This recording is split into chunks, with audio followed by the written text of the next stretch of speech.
За, эрхэм хондод монголчууд маань сайн байна уу? Та нартай аз жаргал сайн сайхныг хүсье.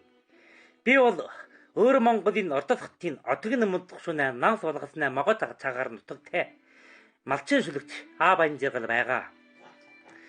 Чингис хаан бол манай үндэстнээ дээдс. Мөнч дэлхийд нэртэй дайны үжилтнээ нэг. Бохидлын хүмүүс Чингис хааныг агуу их баатар гэж Тэнгэрлэг хөөн гэж магтан дуулдаг.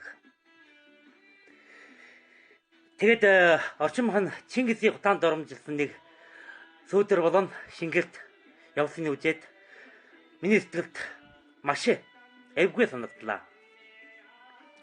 Хэрвээ агуу их эхүн намын үжилтэнд моостун моо төрөлөгч ингэж хутаанд оромжилвол яадаг бол бүү мэд. Эхүн намаас манай чөөн доодан үндэстэн төгсөн хайр халамж болон төрийн бодлого нь өнөөдөр ийм хэмжээнд төгссөн юм уу? Бүү мэд.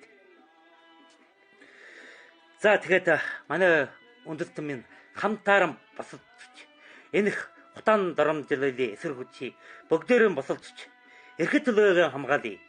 За миний хэлэх гэж байгаа ярих гэж яраа минь ийм дүгэн юм байна.